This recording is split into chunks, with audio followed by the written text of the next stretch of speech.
I was told that because I had MEN1, certain health issues were inevitable. It's a genetic condition, right? So things were just bound to happen. No. The more I looked at my own experience, the clearer it became that MEN1 did not just switch on randomly, it flared up at the most emotionally difficult times in my life. And when I started to work on myself, really work on myself deep inside, I realized just how much stress and anxiety had played a role in my health so far.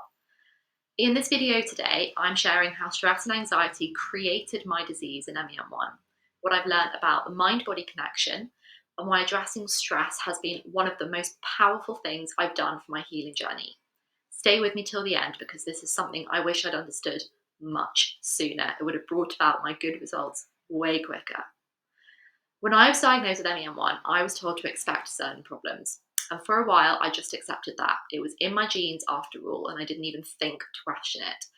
But looking back, I can clearly see that my biggest MEN1 flare ups were not random. They always followed deeply stressful and emotionally upsetting times in my life.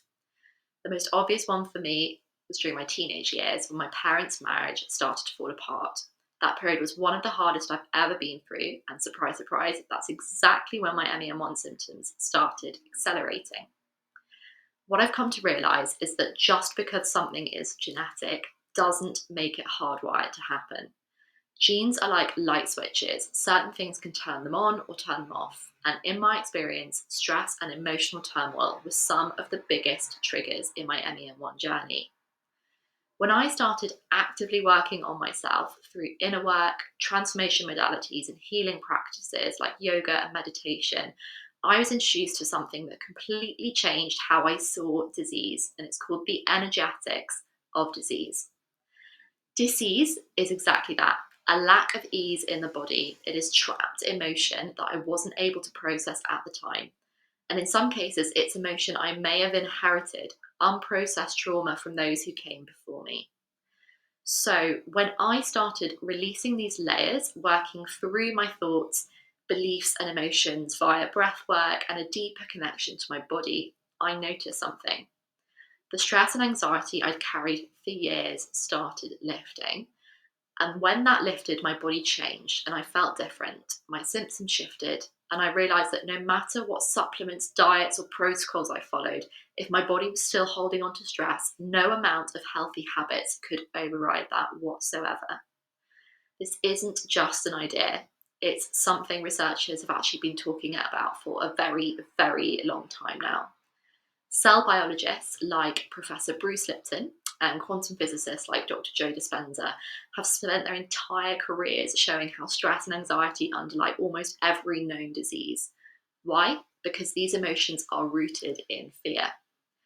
Fear keeps the body in fight or flight mode, a survival state that was designed for short term threats like running from danger.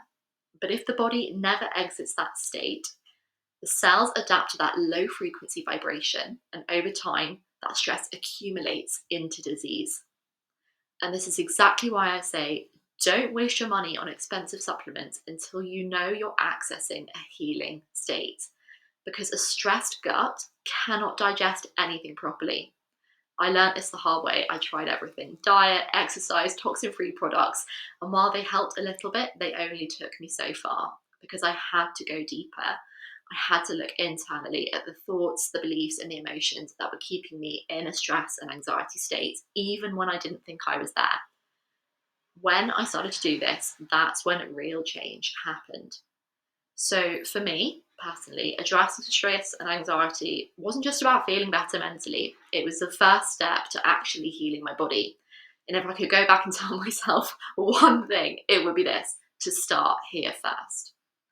If you want to hear more about how I'm managing MEN1 without meds and without surgery, head down in the description box below and download my free PDF guide, sending you ease, healing, and a little more peace today.